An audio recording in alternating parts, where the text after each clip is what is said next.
almost all human behavior and activity is not essentially any different from animal behavior. The most advanced technologies and craftsmanship bring us, at best, up to the super chimpanzee level. Actually, the gap between, say, Plato or Nietzsche and the average human is greater than the gap between that chimpanzee and the average human. The realm of the real spirit, the true artist, the saint, the philosopher, is rarely achieved. Why so few? Why is world history and evolution not stories of progress, but rather this endless and futile addition of zeros? No greater values have developed. Hell, the Greeks 3,000 years ago were just as advanced as we are. So what are these barriers that keep people from reaching anywhere near their real potential? The answer to that can be found in another question, and that's this. Which is the most universal human characteristic? Fear or laziness? Heresy shouldn't be this much fun, but it just is. In fact, heresy is not only fun, but educational if you're just not careful. It's dangerous in all heroic senses, and also increasingly necessary in a world that is beginning to unravel before our very own internet browsers. Society is a fraud so complete and venal that it demands to be destroyed beyond the power of memory to recall its existence. The veil to the credit rating lender's temple is dropping. The emperors have no clothes, revealing massive erections they have used to sodomize our self-worth without even a Judas kiss or Simon Peter reach around. What's funny about Bickus Dickus?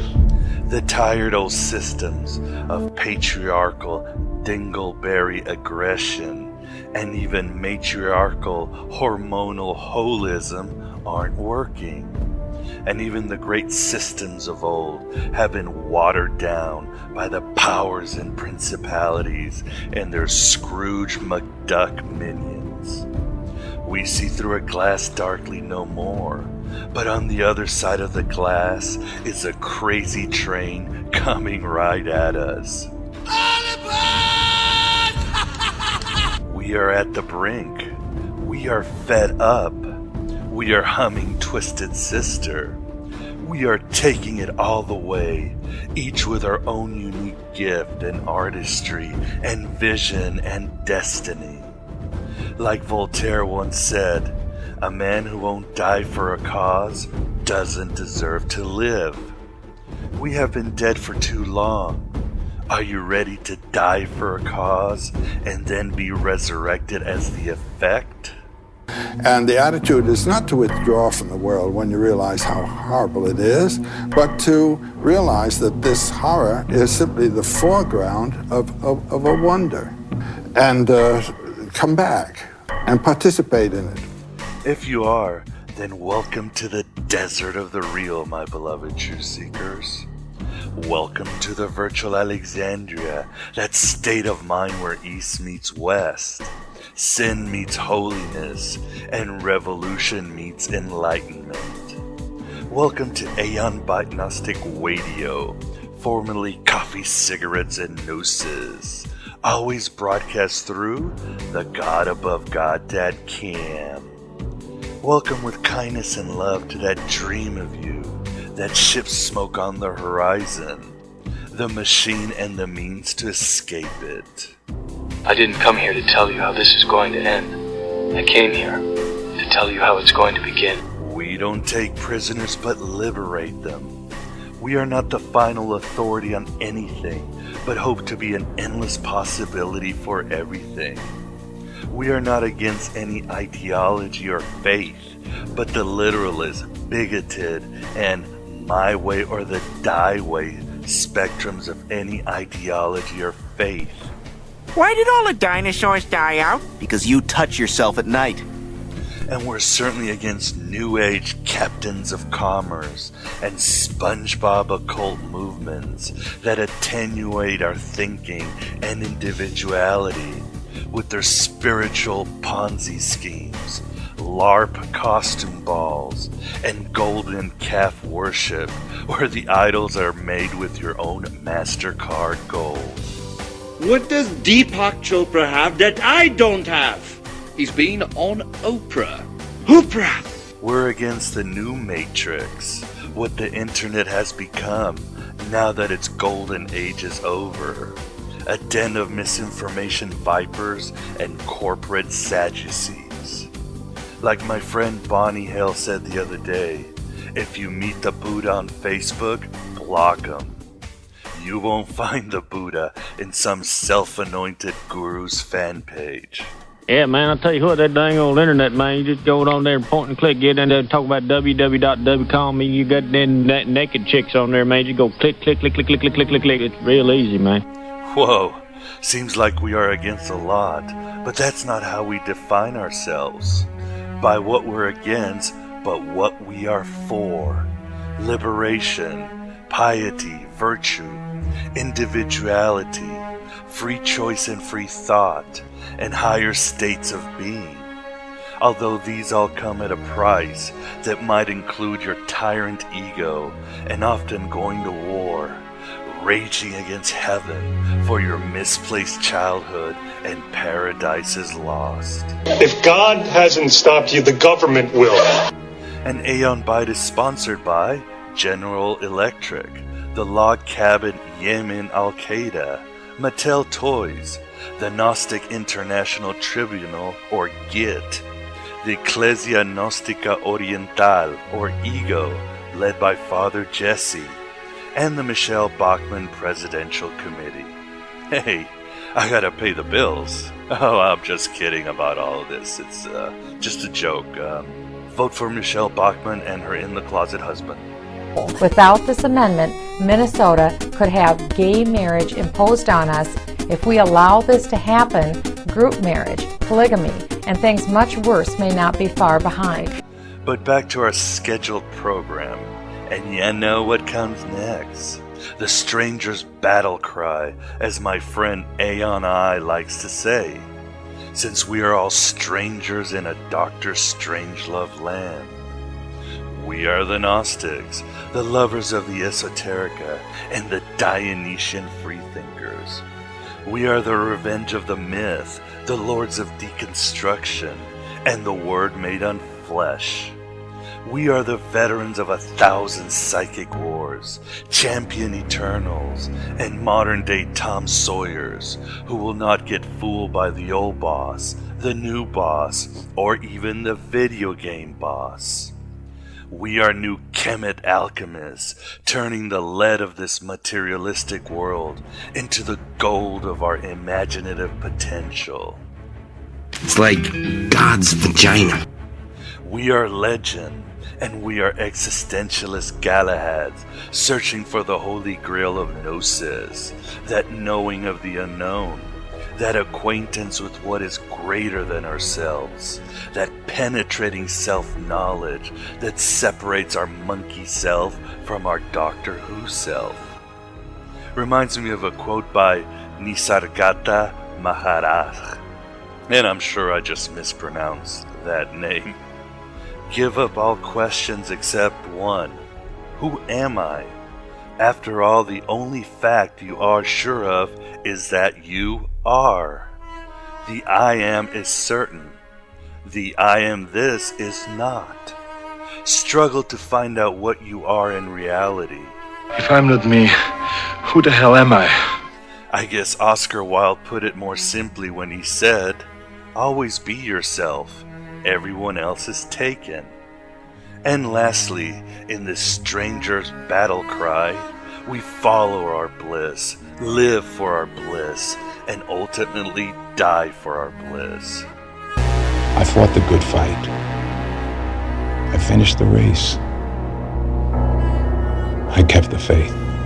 I am Abraxas, the seal that guarded the Knights Templar treasure, and I open these Pandora treasures for you.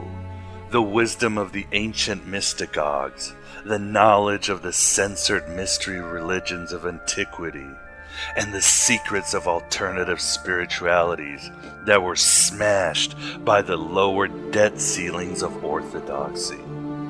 I come to you in my mortal incarnation of Miguel Connor from the lawful dystopia of Chicago on this Saturday, July 30th, the year of our demiurge 2011. I am the voice in the wilderness, crying out for your indwelling Christ and inner Mary Magdalene. I am here to midwife contraband truths from the wombs of your suppressed dreams, sewn shut by Jehovah and his Brazilian gynecologist angels. Listen to me. You have to consider the possibility that God does not like you, never wanted you. In all probability, he hates you. This is not the worst thing that can happen. It isn't. We don't need him. We don't agree. Fuck damnation, man. Fuck redemption. We are God's unwanted children. So be it. After all, limiting our consciousness, awareness, and wakefulness is what the Archons do in their Adjustment Bureau multi-universe corporation. From the greatest thunder god all the way down to the airhead on the phone of your cable company that is nothing more than a psychic vampire. As Anatole France wrote in The Revolt of the Angels, the god of old is dispossessed of his terrestrial empire, and every thinking being on this globe disdains him or knows him not. But what matter that men should no longer be submissive to Yaldabaoth, if the spigot of Yaldabaoth is still in them? If they, like him, are jealous, violent, quarrelsome, and greedy, and the foes of art and beauty, what matter that they have rejected the ferocious demiurge? It is in ourselves and in ourselves alone that we must attack and destroy Yaldabaoth. You cannot play God, then wash your hands of the things that you've created. Sooner or later, the day comes when you can't hide from the things that you've done anymore. Yaldabaoth, or Jehovah, is often associated with Saturn, and Saturn is the god of limits and death, all types of death, all types of limits. We, as the generation of Seth, seek the limitless, the boundless, and the greater life in all its aspects. And one of the most efficient ways Saturn has limited our consciousness, awareness, and wakefulness has been with its war on drugs for so many thousands of years. A war that, like all wars, is a costly failure, but a draining success on the collective soul. That's Alabama Kush. That's only the finest. So you get high and then you put other people who smoke weed in jail? Duh. That's so hypocritical. Hey, oh, yeah? Hey. Let me ask you something, Kumar. You like giving hand jobs? No, sir. You like getting hand jobs? Yeah. All right, well, that makes you a fucking hypocriticizer, too. So shut the fuck up and smoke my weed. We don't know how to use entheogens because the lore is mostly gone. And when we do, we risk our health, clarity, and freedom in the very profitable prison system. But I don't want to get too political, because my chakras drop down into my nutsack just thinking of politics these days. What I want to demonstrate is that there was once, and still is, a path to the eternal realm through psychoactive substances, if that is the path you so choose. We've offered this electric avenue in past episodes of Aeon Byte Gnostic Radio, but in this eternal now, our topic is cannabis use in ancient religion. The Lord gave my son the strength to get off drugs. Ma'am, I know your son, and believe me, he was better off on the drugs. I can't think of a better astral guest than Chris Bennett, a historian of cannabis for 20 years and author of Cannabis and the Soma Solution. Chris joined us on Aeon Byte number 128 to discuss his first book, Sex, Drugs, and Violence in the Bible. And what a Ron Jeremy episode it was. But this time he gives us the dope on the dope, my beloved truth seekers. For more information on Chris, please visit forbiddenfruitpublishing.com/Chris and check out his many articles and videos on all types of entheogen scholarship, as well as his activism to legalize Mary Jane. A no-brainer in my opinion, but again, it comes down to expanded consciousness, awareness, and wakefulness. Something our Walking Dead leaders haven't had in a long time. You like weed so much, why don't you just legalize it? Are you fucking kidding me? You know how pissed off my dad would get if I did that? Chris makes a solid Harold and Kumar case that the use of cannabis was widespread in the pre- and early Christian world. Cannabis cults dressed in various mythologies stretch from China to the Celtic lands, from the kingdoms of India all the way to the dominions of the Roman Empire.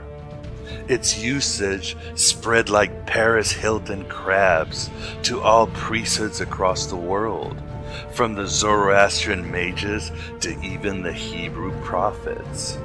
We will take an in-depth, fear and loathing view at the use of cannabis in its various ceremonies and manifestations, and the strong possibility that early Christianity, especially the Gnostics, also partook in this and other narcotics.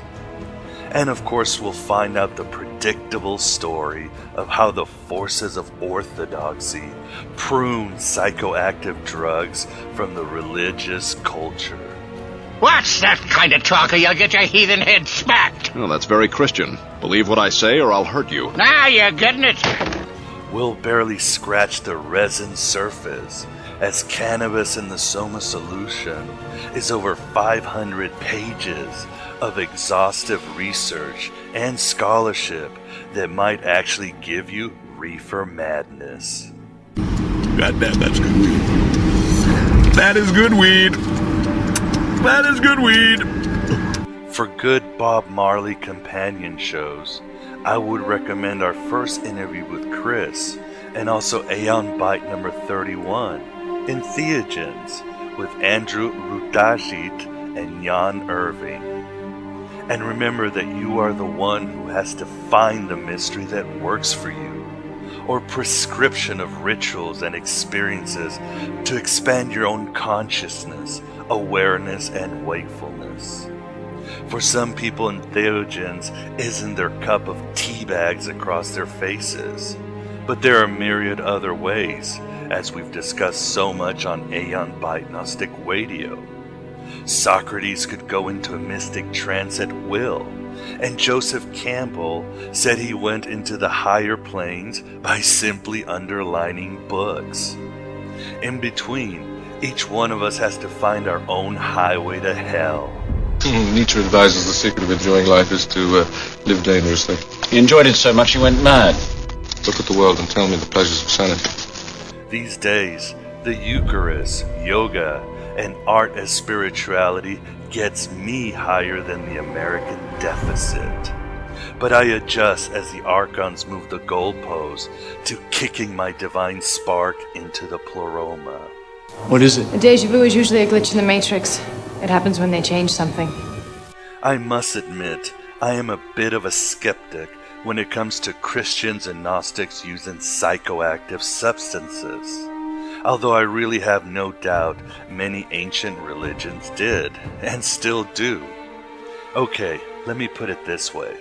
I believe that the Gnostics toyed with narcotics to gain the courage to go flirt with Sophia at the 8th Heaven bar, but I find the evidence a bit lacking.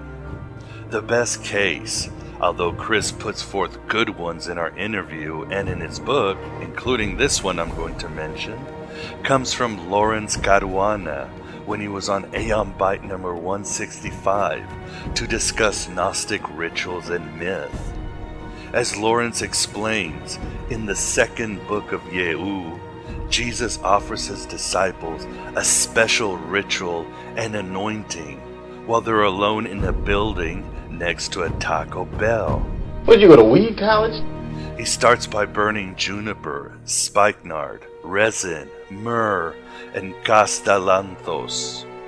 He then places anemone plant in their mouths, chrysanthemum plants in their 2 hands, and nutgrass under their feet. And then the walls of Jerusalem started breathing. Oh God, did you eat all this acid? That's right. Music! And why is that? Besides juniper being a psychedelic substance, Caruana proposes that these plants, through the combination of touch, breath, and ingestion, could possibly induce a Christ in the sky with diamonds experience. Other than that, we just don't know. And although I think John Allegra was a brilliant scholar, I just don't accept that Jesus was a shroom theory. It just makes more sense he was sent by his loving Father to be brutally murdered for the sins of our imaginary ancestors. Yes. Crucifixion lasts hours. It's a slow, horrible death. Well, at least it gets you out in the open air. And as many of you know, this is my last show before I go on hiatus. Many of you are sending messages, thinking that I'm closing the casino down until I figure what to do with the future of Aeon Byte Gnostic Radio. No, there will be some of the best shows rebroadcast. Hecate, last year when I went home to Portugal for almost a month, partly to do entheogens with my uncle's shamanistic group that worships Ayahuasca, Aeon Byte left the light on for you. I was uploading shows in the middle of nowhere, somewhere in the border of Spain. Worry not about the weekly shows. I've got enough heresy in my archive to start a second Spanish Inquisition, which I'm hoping to do, but this time we'll be on the side holding the torch. Yeah! We have to extricate the truth from this unbeliever on pain of torture! But I have to admit, I am leaning to continuing in some way or another. The support from many of you has been inspirational, and I hope you keep it up, as I try so hard to inspire you every week. I cannot tell you how humbled and moved I have been by you, my beloved truth seekers. You have truly blessed me. You have revealed that we are unified constellations that can light up the darkness of mere being. That we can rise to heights we never knew were there before. You make me feel like a natural woman. Heresy shouldn't be this touching. You are the reason I still have faith. Funny thing is that maybe I lost myself a bit. I never defined success as by what I gained in life, but by what I overcame in life. What each one of us overcomes in life is success to me, and it's different for each person. And we all have overcome so much, or we wouldn't be here at the virtual Alexandria. We are indeed all successful, regardless of the programming society attempts on our minds every moment of the day. We are indeed the vindicating sons and daughters of wisdom, as the Gospel of Luke says. We're all in it together, kid. So I'll do some soul searching and brain resting, looking from some signals or omen or kick-ass advice from friends, but I'll be around if you need me. But in the meantime, keep supporting any way you can, and you have exceeded any expectations I've ever had. But don't worry, I'm not and never will get Gordon Gekko, no matter what happens. I still have large holes in my pockets on my torn Old Navy shorts.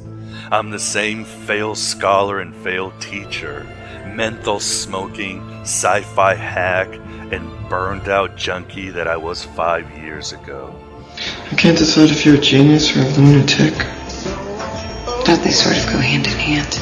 The only difference is Like you, I keep overcoming, and thus I keep succeeding. We all are. So let us continue standing divided and rising together in the timeless realms of the revolution of the mind and the spigot. Which means enough of my drivel. Chris Bennett on cannabis used in ancient religions from his daring book, Cannabis and the Soma Solution. Hey, could we do that again? I know we haven't met, but I don't want to be an ant, you know? I mean, it's like we go through life with our antennas bouncing off one another, continuously on ant autopilot, with nothing really human required of us. Stop, go, walk here, drive there. All action basically for survival, all communication simply to keep this ant colony buzzing along in an efficient, polite manner. Here's your change. Paper or plastic? Credit or debit? You want ketchup with that? I don't want a straw. I want real human moments. I want to see you. I want you to see me. I don't want to give that up. I don't want to be an ant, you know? This is the Aeon Byte interview, and with us we have the pleasure of being joined again by Chris Bennett to discuss his book, Cannabis and the Soma Solution. How are you doing today, Chris? I'm doing just great. How about yourself? Just wonderful. And again, thanks for coming back on Aeon Byte. So tell us, Chris, your book, Cannabis and the Soma Solution, counters the scholarship of Gordon Wasson on the Soma of the Hindus being the Amanita muscata mushroom. What does your research show you? Well, I think the latest evidence, and new material that, fairly wasn't available when Wasson was writing his book, indicates that this was originally a cannabis preparation, although in later times substitutes were used, and this caused a lot of confusion on the matter. And also, sometimes it was a preparation of a number of plants. There's evidence that both cannabis and ephedra were used at the same time as Soma, and the use of ephedra has continued down to the modern times in this context, as has cannabis in some respects as well. I think that one of the problems with Wasson's book is that, the term Soma in the Vedic period referred to a plant, a drink, the moon, and a god. And oftentimes, to make his case for the Amanita muscaria being, Amanita muscaria mushroom being the Soma, Wasson would refer to references in the Veda that were clearly references to the moon moving through the sky or things like that. And this is, not exactly very good scholarship. He would take things out of context and put them together, different verses, with vastly in different areas of the Vedas, and put them together to try to make his case. And it's really a real jumble, that book that Wasson wrote. And before we go deeper, just for the listener who might want to do their own research, you talk about Soma, Ahoma, Bang, and some other terms, and these all reference to cannabis, right, or hash? Well, bong is definitely still a reference to cannabis. It's the Vedic word, the Indian word for cannabis. And my view is that Soma, the Vedic Soma and the Persian Homa were in their origins references to cannabis, but these were, cannabis became consecrated to become these substances at times, and then other plants later on became substituted, and then when consecrated became Soma or Heoma, respectively. So that's what's caused a lot of the confusion. I would say that what happened is, it actually originates with a Chinese word, huma, and we have the recent archaeological discoveries of these Indo-European shamans from mainland in the middle of China there, interior of China, the Gushi culture that was in China, Caucasian culture that was in China from, say, about 2000 BC to a few hundred BC. And they have found tomes of these Gushi people with cultivated female cannabis in them that was used for obviously for intoxicating purposes, and that these cultures were kind of part of the broader, wider Scythian culture in many ways. They were involved in a lot of trade and whatnot. And DNA from the mummies found in this area shows evidence of DNA from India, Nepal, Eastern and Western Europe, a real mishmash of cultures. So they were, obviously doing a lot of traveling and stuff. And what happened is the Chinese word humab came down into the Bactria margiana region, where the origins of the Heoma cult is, and the Chinese term huma became Heoma in this region. And we have the evidence of a 4,000-year-old temple in the Bactria margiana region near Afghanistan that cannabis and ephedra were prepared into a sacred beverage there, the Heoma. And then this term here, as the trade went further into India and through linguistic differences in the Indo-European dialects, it became Soma in the Vedic period. And so this accounts for this, wide range of tradition and linguistic connection. And is China the earliest known use of cannabis, or does this go even back? Yeah, well, it has been said for quite a while that the earliest evidence of cannabis was some hemp fiber from Taiwan from about 10,000 to 12,000 BC. But Dr. Barbara Wayland, who's the foremost textile expert, says that evidence of tools used for the decortation of hemp stalks go back 25,000 years. And that's interesting because this puts cannabis into the realm of the Great Leap Forward. And some of the top medical cannabis researchers, such as Dr. Jeffrey Guy of GW Pharmaceuticals, are speculating that cannabis may have played a role in the Great Leap Forward as a means of, as a psychoactive substance that induced novel ways of new thinking. And this is a time period when man discovered things like fire, the wheel, these type of things, and all of a sudden made vast leaps, mental leaps, and inventions and stuff like that. And so, it's a pretty interesting theory. And I think, what about the theory that the cannabis was brought down by the Aryans down into India?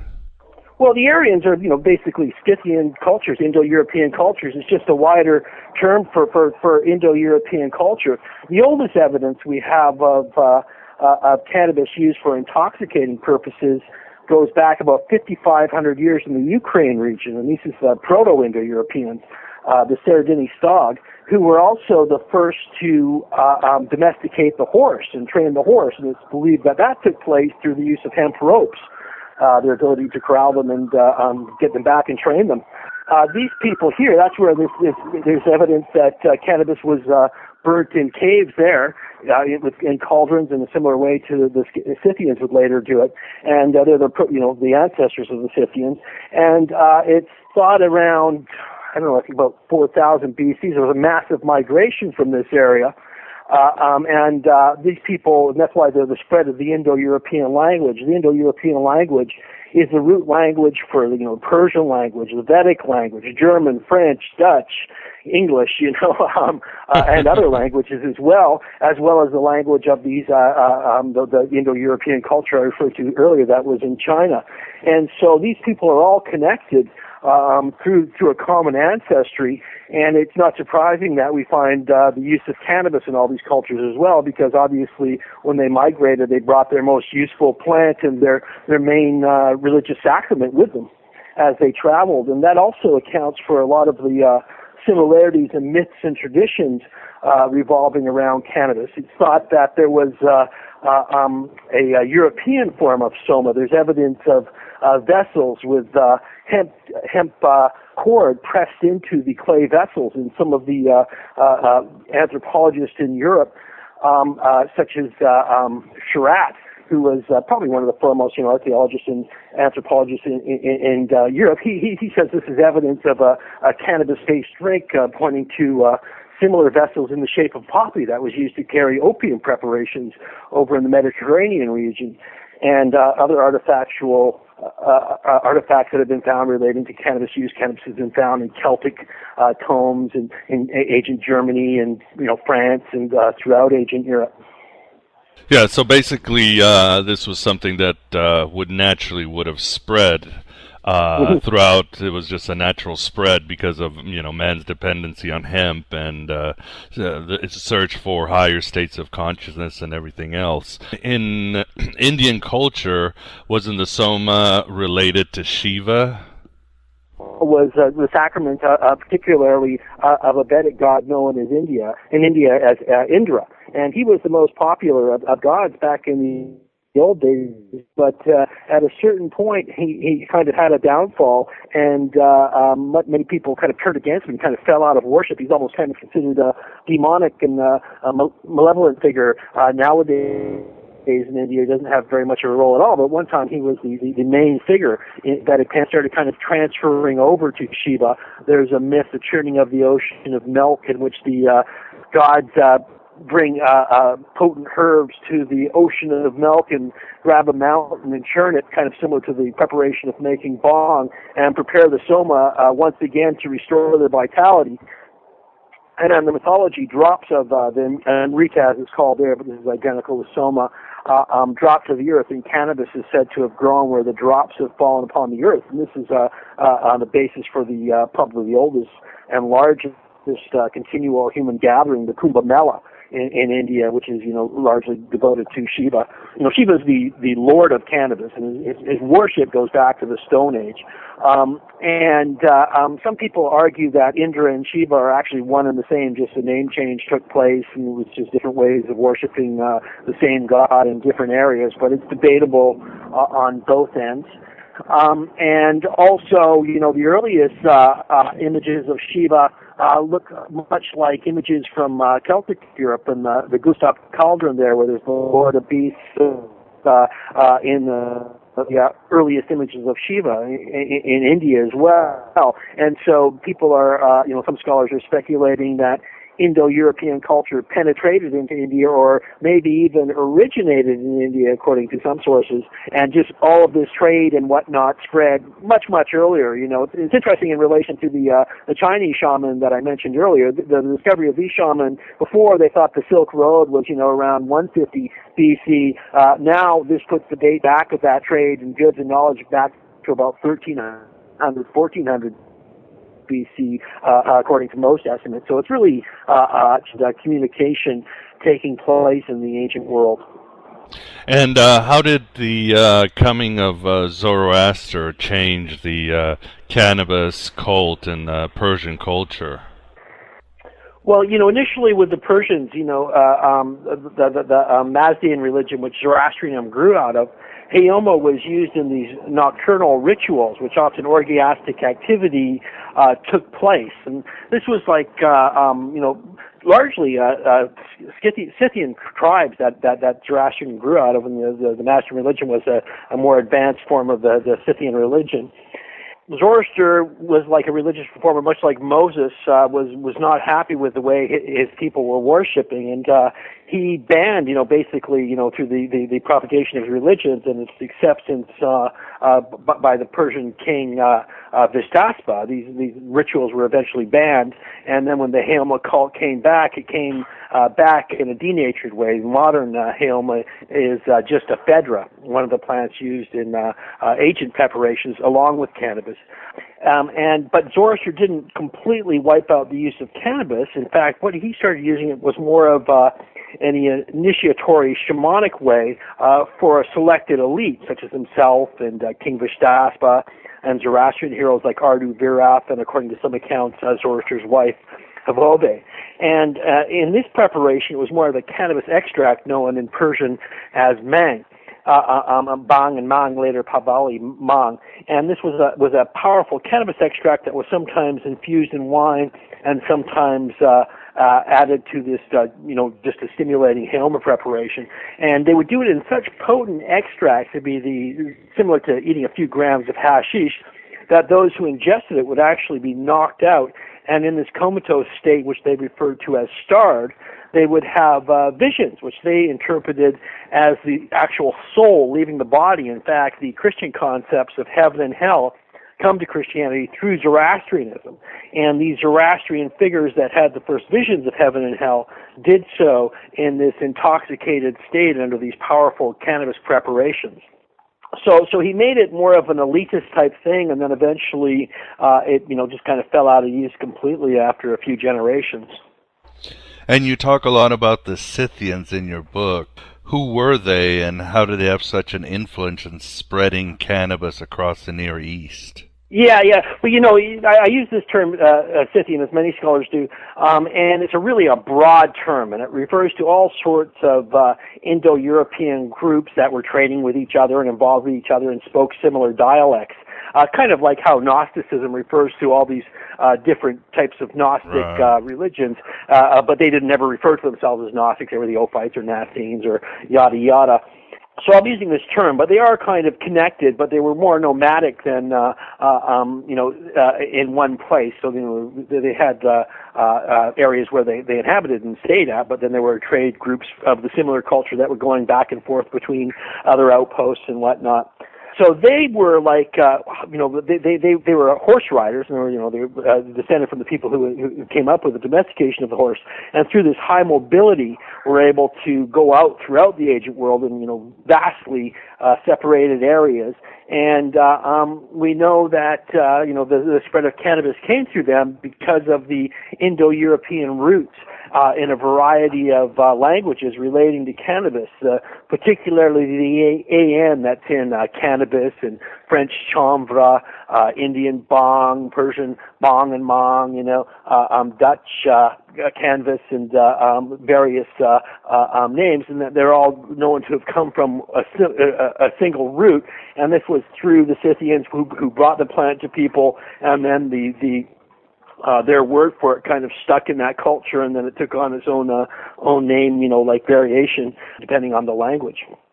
They were largely involved with the spread of the use of cannabis, particularly in ritual type situations. That's why there's similar use in ritual in mythology involving the plant. And I know you're interested in Gnosticism. It's interesting that the Gnostic religion, the Manichaeans, is said to have grown out of the works of Athanasius, who went to India in 50 AD, a Scythian figure, and is said to have brought back the concept of the two principles, which made its way into the Manichaean religion.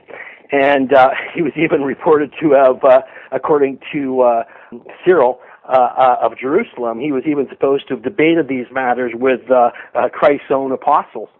These later doctrines made their way into Manichaeism and the Manichaean followers. And Buddha as well is thought to have been a Saka, that's a Persian name for the Scythians, is thought to have been a Saka prince. And one of the ancient texts that I referred to identifies Buddha for his use of a single hemp seed a day, while he was sitting under the Bodhi tree waiting for his own divine revelation. And he was supposedly a Scythian prince. In fact, I have an old 200 AD gold coin from India with the image of Shiva on it on one side, and then the image of a Scythian king on the other side, holding the trident with a serpent around his neck in the typical Shaivite dreadlocks. And the Scythians actually worship Shiva and alternated between Buddhist worship and Scythian worship during the Kushan period in India, when the Scythians were dominating in northern India. Oh, so these guys got around. Yeah, they got all over the place, from Russia, Ukraine, throughout Western Europe, up into inland China, Persia, all over the place. They were really mobile, deeply influenced Greek culture as well. The Greek god Dionysius, a god of intoxication, is thought by many people to be identical as Shiva and coming from the same roots, and was adopted into the Greek religion through the Thracians, who were a closely related Scythian culture. And so, just pervaded all over the ancient world, really. Yeah, because speaking of the Greeks, obviously the main suspect for altered states of consciousness would be the god Dionysius. But beyond Dionysius, do we have any evidence that the mystery religions that were so popular use cannabis at all, or? Well, Democritus writes about cannabis-infused wines in the area, and then there's the whole oracle of Delphi, which she inhaled fumes which came from a fissure in the floor. Is now thought to be a gas that actually can get you high. That comes from the earth itself. I forget the name of the actual gas. There's a Dubacrius. No, I forget the guy's name. There's in Vandenberg's book, The Mystery of the Oracles, he talks about the archaeological find of lumps of hashish in some of the sites where people would go down to speak to the dead. It was kind of like a gateway to Hades. And he believes that this was a means of speaking to the dead, was the ingestion of hashish in these dark, like tomb-like areas, and that people would become intoxicated, pass out in a similar way to the Persian Zoroastrians, and talk to the dead under the influence of hashish, thinking they'd gone down to Hades. And what about the Egyptians? What does your book tell us about their use of cannabis? Yeah, well, there's not any, really, in the Egyptian world, cannabis was known as Shem Te. And we know that the use of hemp goes back, probably about 5,000 years in Egypt from finds of hemp fibers and stuff. It's generally believed that they were not inhaling it or ingesting it, and that they were usually, there were some medical applications, but this was applied topically. There's also been the suggestion that the famous Egyptian Kaifi perfume was a topical preparation that contained cannabis, but there's not any find of some of the preparation itself to document this. But then there's also things like the Nepenthe, which was a wine that had other substances put into it, used in the famous tale in Homer to alleviate the sorrows of the deceased, for survivors.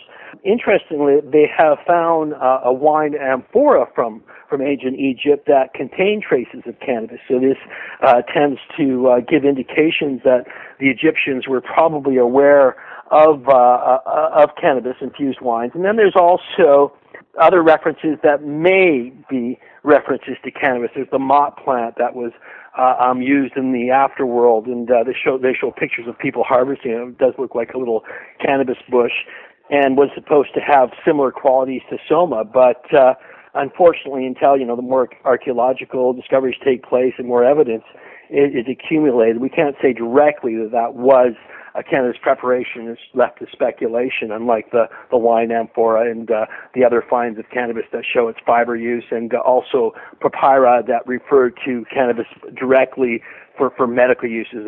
But as noted, this was generally a topical preparation. And Chris, doesn't your book bring some evidence that there might have been cocaine use in the ancient world, or at least in Europe? Yeah. Well, in Egypt. Well, there's debatable finds of, the Egyptian mummies of, they've done drug tests on Egyptian mummies, and they've also shown evidence of cannabis use, but they showed evidence of coca and nicotine use through trace elements of these substances that were found in these Egyptian mummies. But this is kind of hotly debated, of course. These tobacco and coca are New World plants, and we're dealing with ancient Egypt. Some people are saying that this may be, they're not finding the actual chemicals as trace elements that are markers for these substances. And some are saying that, maybe some other plant that's since become extinct, or it may be the degraded combination of plants that were used in the embalming and mummification process. So they're debated, and likewise there's been finds of South American mummies that contained evidence of cannabis, which is generally thought to be an old world plant that came to the New World with Europeans. And so these also are kind of debated. Some people are saying this may be endogenous endocannabinoids that occur naturally in the human body that are being tested. But in both cases, they use the same similar techniques to modern drug testing, so it would be enough for somebody to lose their job or something like that. But there's debate about these. It's really hard to say. From I've been researching the history of cannabis for 20 years, and I'd love to find proof that cannabis was in North America prior to the arrival of Europeans. But from what I see, I'm skeptical of it. I'd have to see some really good solid archaeological evidence or something to really start believing that, and that type of material just hasn't been found yet. And these studies of the mummy's tissue and deep tissue studies, it's debatable. A lot of people are questioning the validity of it, and there's a lot of debate about it. In your book, Sex, Drugs, and Violence in the Bible, Chris, you bring ample evidence on the ancient Hebrews partaking in psychoactive drugs. Mm-hmm. Don't you bring newer scholarship in cannabis and the Soma solution? I do, and this is another Scythian connection. The term used in the Old Testament, particularly for cannabis, is cannabosum, and this is again an adoption of an Indo-European term that made its way. The Indo-European term for cannabis was canna, and cannabosum means fragrant cane. Cane, that's where the term comes from the same root as cannabis, canna. So, and it also came as an item of trade to the Hebrews. So it was part of these trade routes I referred to earlier. And so, the Scythians would take cannabis and they would put it on hot rocks inside a little tent and inhale the fumes, and that was part of their religious ritual. Well, in these earliest references to the cannabosum that occur in the Old Testament and Exodus, God appears to Moses in flames of fire from within a burning bush, and one of the things he does is command Moses to make this holy anointing oil with about 6 to 9 pounds of cannabis under the name cannabosum, translated in modern Bibles as fragrant cane, and then sometimes calamus, which a number of scholars are saying is a mistranslation, another plant altogether. Moses would make this preparation. He'd place some of this on his body, and it's THC is fatty soluble, so it can pass through the skin. But he would also place some of this on the altar of incense inside the tent of the meeting, which was a small enclosed tent area, kind of like the Scythian tent that I referred to. And then he would speak to the Lord in the pillar of smoke over the incense altar. And this pillar of smoke was actually referred to as a Shekinah, and represents the physical presence of God in the temple. And so this is very similar to the whole identification of the role of cannabis in the Scythian culture that we have through the discovery of archaeological evidence, including burnt cannabis seeds, structures for the teepees, and cauldrons for the burning of it. And so that's really interesting. But the information that I newly came across after Sex, Drugs, and Violence in the Bible, and didn't really realize the implications of it, I would say largely revolve around what's known as Ezra's cup. Ezra was one of the last leading figures of the Old Testament period, and he put the books of the Old Testament together. It said in the ancient works in the order that they are, and he supposedly rewrit it, a lot of them, and made them all fit together in the way that they do. And he did this after ingesting what was referred to as the cup of fire, which seems to be some sort of psychoactive infused wine that's very similar to the Zoroastrian preparations of mang infused in wine. And these type of cannabis-infused wines were popular throughout the ancient world. I've already mentioned their use in ancient Greece and in Egypt and China as well. So they were widely used throughout the ancient period. Up into almost modern times, cannabis-infused wines were still popular in the Islamic world. At this time was the time of Ezra, was the time the Hebrews were being returned home after being spread out, after being defeated by the Assyrians and Babylonians and put out into exile in foreign countries under the Persian king Darius, who was himself a worshipper, a Mazian follower, and probably a Zoroastrian by this time. Ezra came back with a lot of this Zoroastrian cosmology, and this may have been really the time when monotheism really took root in the Judaic world. It's really hard to put it too further back than that. And even in the Old Testament, in the books of Kings and Chronicles, through most of the period, it's a polytheistic type of religion where a variety of deities and gods and goddesses are worshipped alongside Jehovah, with no apparent issues about it with the people that were doing it, you know. And so these monotheistic influences may have really become entrenched through a Zoroastrian influence and, you know, the rise of a similar monotheistic, dualistic type religion there with Ahura Mazda taking the reins of the previous polytheistic religion that was there. And you see it as this way. We have obviously the reformations of King Hezekiah and Josiah, but then they're absorbed by the Babylonians and then the Persians. Well, those come after that's all right around the fall, yeah.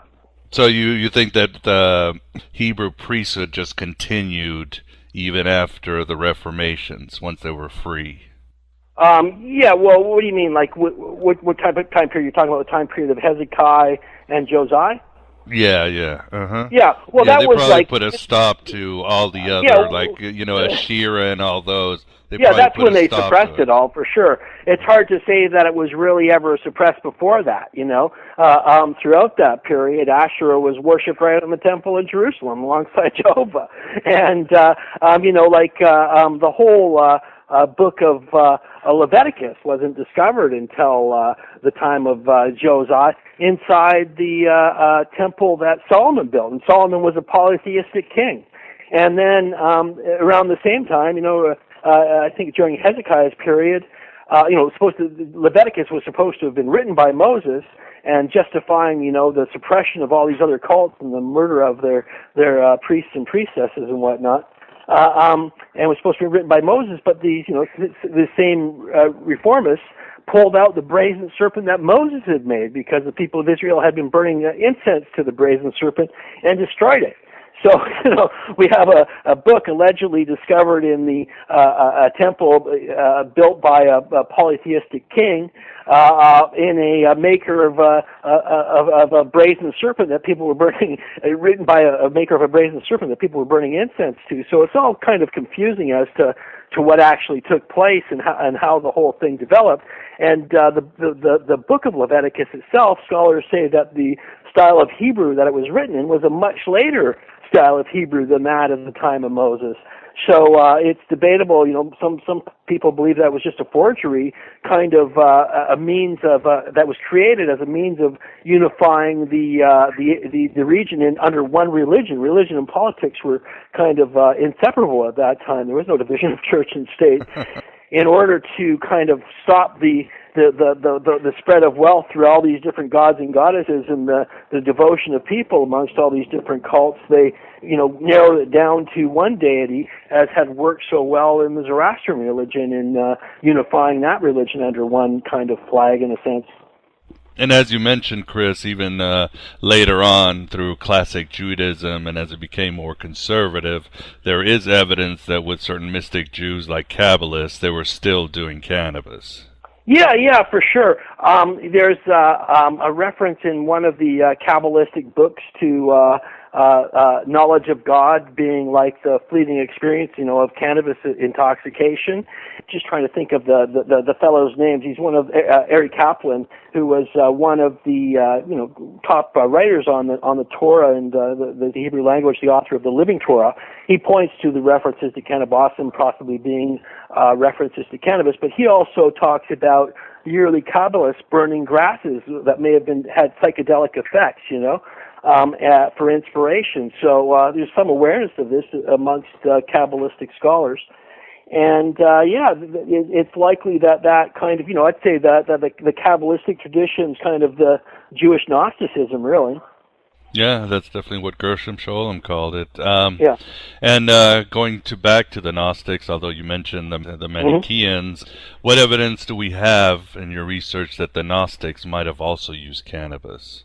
Well, like the anointing oil that I referred to, in regards to Moses, eventually became prohibited, as I discussed in Sex, Drugs, Violence in the Bible, around the time of Jeremiah, but it really rises up in the early Christian period. The name Christ itself is a Greek translation of the Hebrew term Messiah, which makes reference to the anointed one, the one that received this anointing oil. And one of the main points of contention between early Gnostics and the religion that became the Catholic religion was water baptism versus anointing oil. And the Gnostic texts are replete with references to this.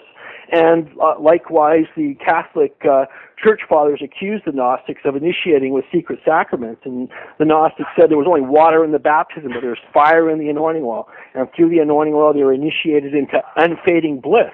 Books like the Book of Ayuh refer to the 5 trees and describe complicated rituals in which vine branches were put into wine and plants were put into their mouths, and incense that contained a wonder was burned. These are all indicative of psychoactive substances. And in the Gnostic text Zoroastrianos, which supposedly has some relation to the Zoroastrian religion. In fact, in the Gnostic text, Jesus refers to Zoroaster by name. So they're obviously aware of it. The figure in Zoroastrianos refers to drinking a substance and then having this powerful vision. At the end of it, he says, "I did not partake of it again." So obviously it was a little overwhelming and stuff. So yeah, I think there's ample evidence, through these references to the anointing oil. Also, figures like Marcion initiated with a purple liquid that was used in tantric-like sex rituals. There's numbers of references that are indicative of the use of psychoactive substances, along with the Church's accusations of secret sacraments and whatnot. Yeah, and it is kind of funny because, after all, the whole point of Christianity and Judaism and even Gnosticism, although they may have seen him as more of a spiritual figure, it was obviously the prototype is David. But that guy, he would get into some shamanistic, ecstatic moods and just go off in front of the ark. I mean, I always thought David was just like some sort of Bachian priest. Yeah, for sure, with his lyre and whatnot. Yeah, it's definitely, stripping down and dancing around, and definitely shamanic elements there in the early period. He was out of his mind. Yeah. Same similar with Saul when, he gets anointed by Samuel.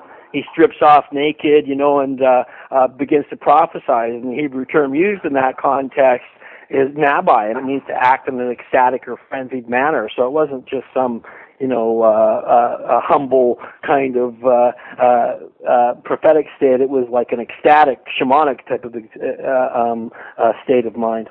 Yeah, these guys were bona fide shamans, although, they try to hide that. But yeah, I think in many ways, this material regarding the cannabis's role in ancient Judaism and in early Christianity is as much a threat to fundamental religion, fundamental Judaism, fundamental Christianity, as Darwin's theory of evolution was to the creation myths of the Bible, because the evidence of this plant-based shamanism in the Bible reveals the origins of the Bible itself, and it's really ironic that, later times in our, just a few hundred years ago, Christian missionaries and settlers were going around North and South America and suppressing the indigenous religion, ingested plants like peyote and ayahuasca and mushrooms and things like that, and suppressing them.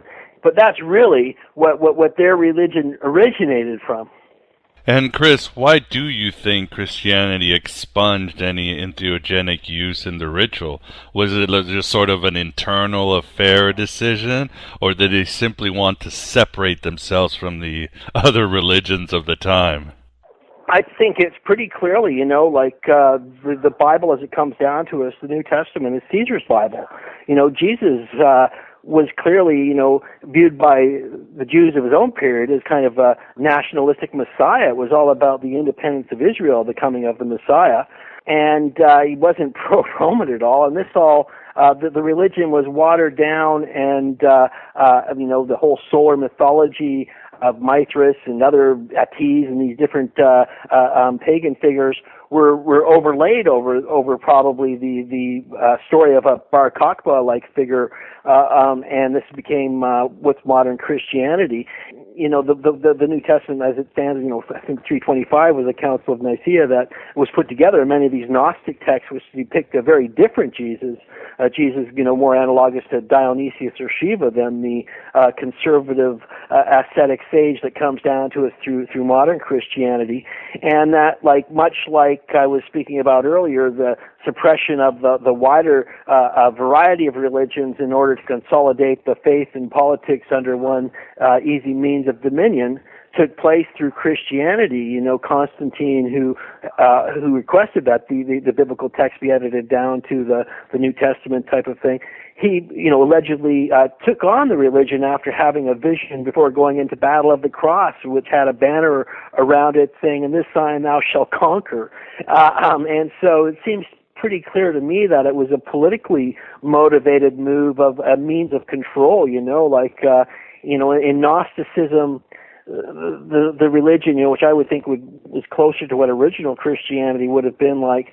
It's all about the experience of the individual and gaining your own spiritual knowledge. But in Christianity and Roman Catholicism, it's a means of control. You're supposed to go to the priesthood who speaks to the bishops, who speak to the Pope, and it's all a hierarchy that is directly an antithesis of, I think, the vision Jesus had, and a means of control and a suppression of knowledge, and that was, largely what led to the Dark Ages and European countries going back to Stone Age type of lifestyles because of the suppression of thought and the spread of information.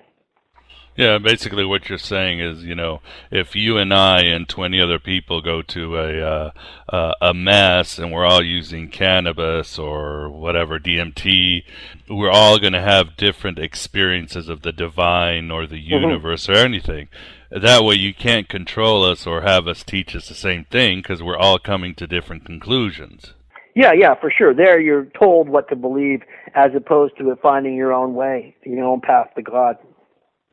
And in the Roman Empire in general, and of course this is a hard one because after all, the Romans pretty much adopted any religion they could find, and they were pretty religious. They were pretty tolerant of religion as long as you honor the emperor and all that. Who would be the one religion that really brought cannabis? Don't you say that another imported god, Mithras, was also very big?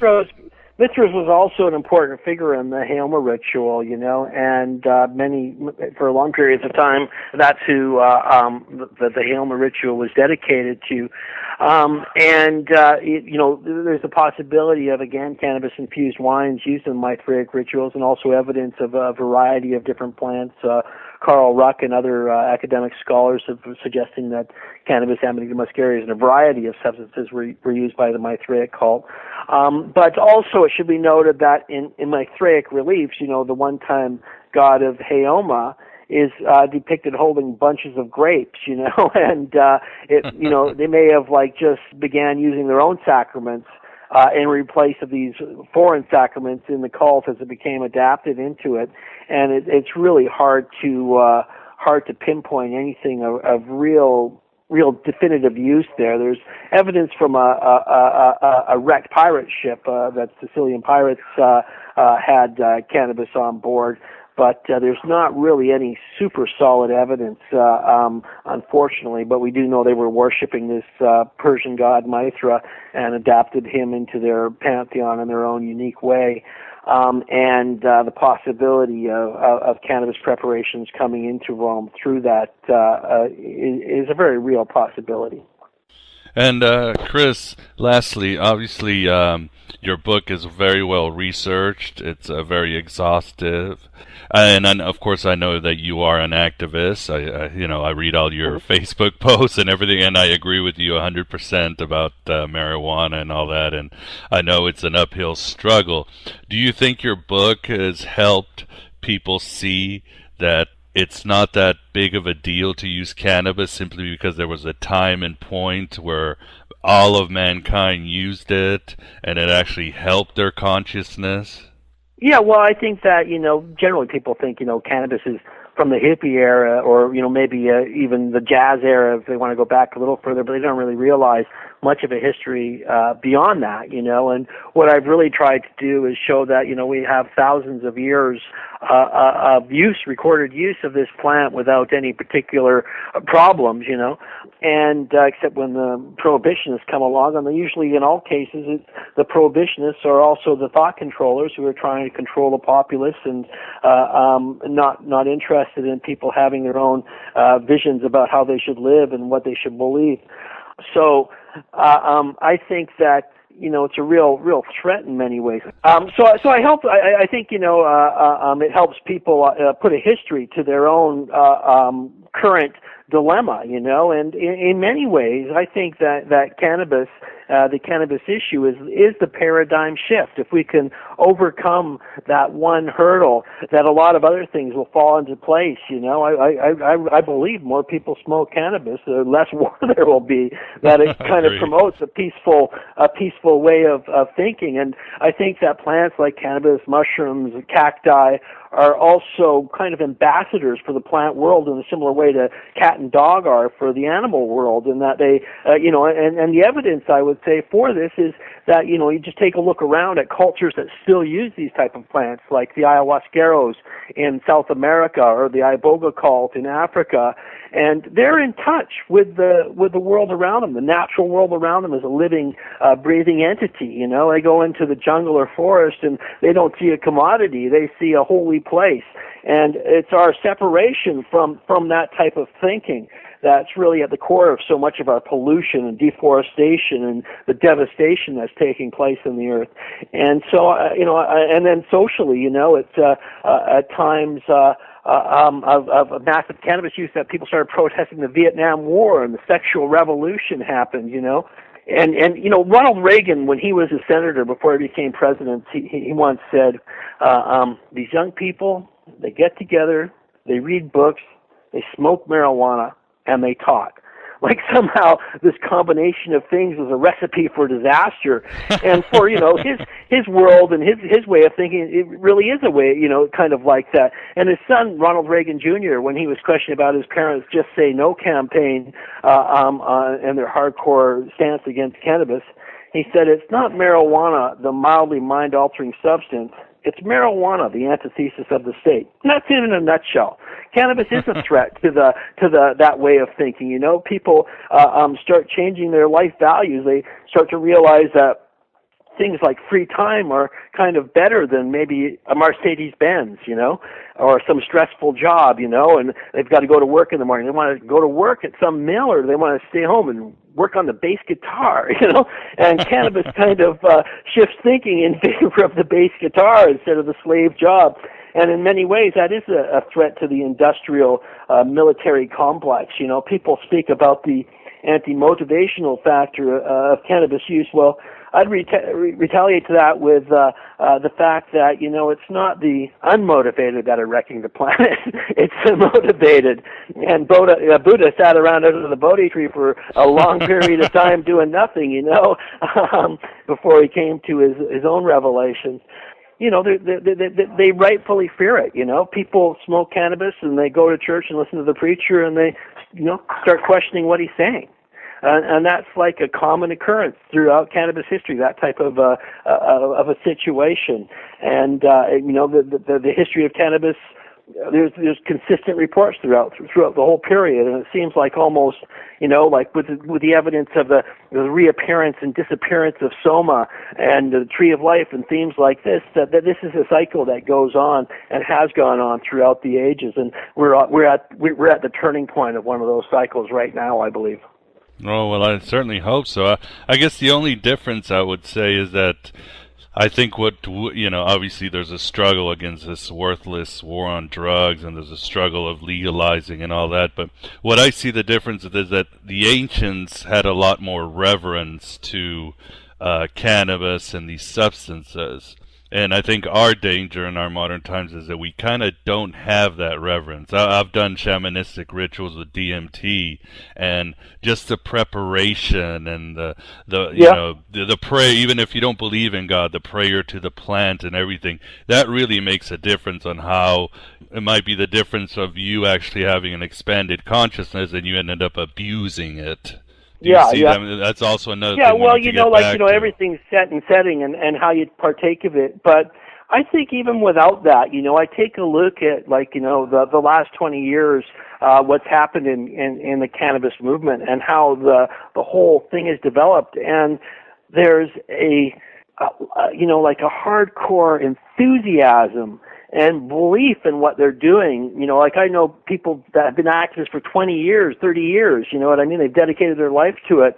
And it's kind of contagious. And I just see that as, that even if they don't realize that they're using cannabis in a spiritual way, many people, if they really analyze the type of thoughts that they have when they're using it, and their faith in it to save the world through industrial hemp products like hemp fuel and hemp paper and hemp fiber and nutritious hemp seeds, and the way that it drives when they use cannabis, drives their thoughts to mystical type of thoughts, and metaphysical questions and that type of thing.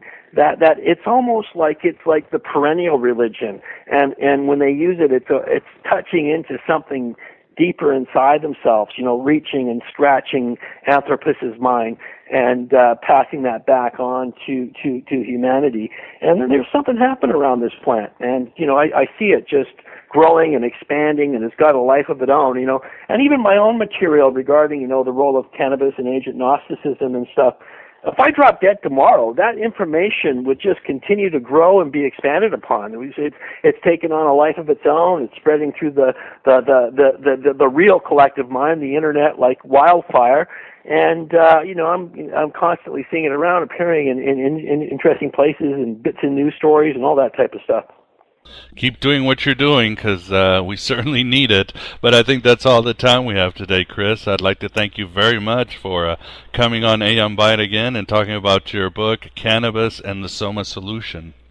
Hey, it's always a pleasure, and if people want to find out more about my work, they can check out my website, forbiddenfruitpublishing.com, or search my name with cannabis, Chris Bennett Cannabis, in YouTube or Google, and they'll come up with a ton of stuff. All right, well, you heard it, listeners, so get at it and let's start expanding our minds and getting these shackles off of us. But anyway, thanks a lot, Chris, and have yourself a good day. You too, brother. Take care. Thanks very much. And there you have it, my beloved truth seekers. Chris Bennett on cannabis use in ancient religions from his book, Cannabis and the Soma Solution. A very comprehensive book on the subject that overlaps into other various interesting historical data. The history and culture of the Scythians is pretty cool. They were pretty badass drug dealers that would have wiped out today's Mexican cartels. Chris is also the author of Sex, Drugs, and Violence in the Bible, which he discussed on Aeon Byte number 128. For more information on Chris, please visit forbiddenfruitpublishing.com/Chris and check out his many articles and videos on all types of entheogen scholarship, as well as his activism to legalize Mary Jane. Chris did make a small mistake, though. It was actually the Book of Deuteronomy that was allegedly found in the Second Temple. The lost book of Moses that was the reason Jehovah had stayed mad at his people for so many centuries. Yeah, a real good reason there, Ancient of Days. And a real good scam by the cult of Yahweh to eradicate the other competing deities of the Hebrews and turn Jerusalem into a Taliban resort. But there are rumors that the Gnostic International Tribunal, or GIT, has found a lost book in the Church of the Ecclesia Gnostica Orientalis, or EGO, entitled The Secret Book of Joseph. There is a prophecy found there that all kingdoms will bow down to Abraxas in the year 2012, and he will lead a terrible era of persecution, mainly against New Agers, cable customer representatives, and horny Wiccan moms who force their kids to go watch Twilight. and he'll burn every Harry Potter book, even though mercifully the franchise has ended on one of the most pathetic heroes in the history of literature. Joseph also whines a lot about being ignored by everyone, since he did pay the damn bills, raised a little brat, and put up with a wife who wouldn't put out most of the time. And someone always kept messing the temperature gauge in their hut. Other than that, this is the end for now, and for a little bit.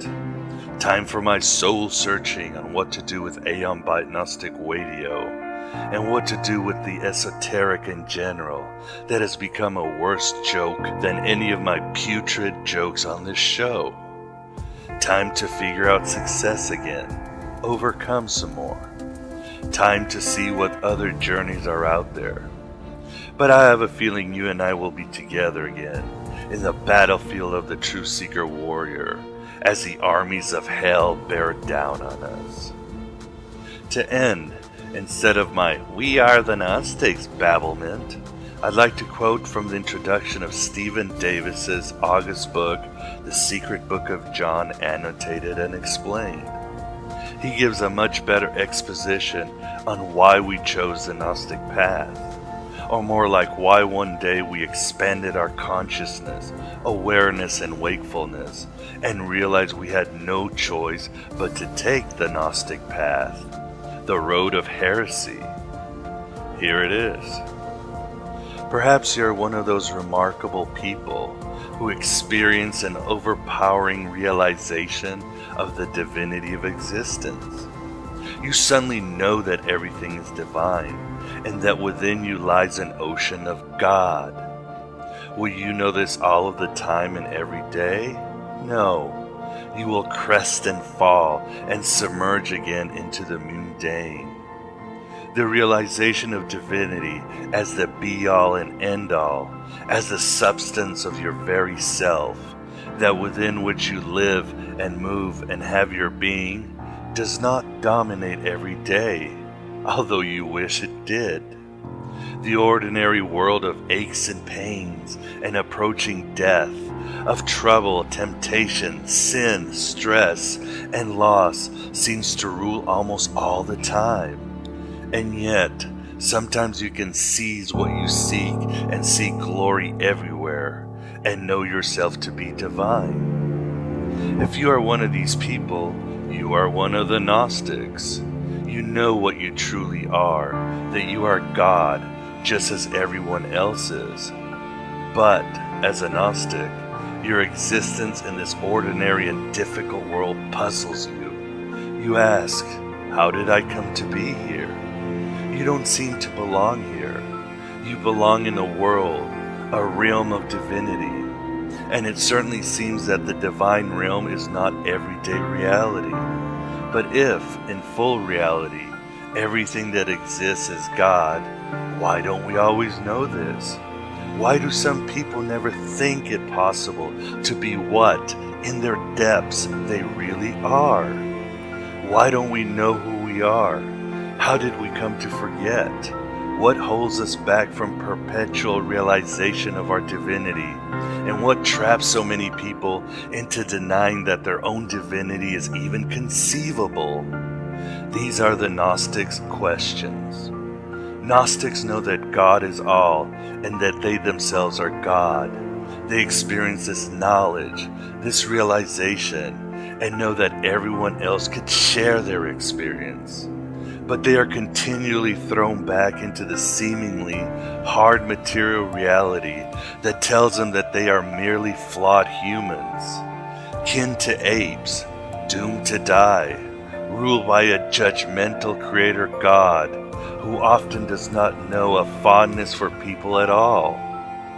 Gnostics rebel against their churches and their priests, their Bible-based pastors, whose obsession with God's supposed desire to control behavior seems not to be what true religion is about.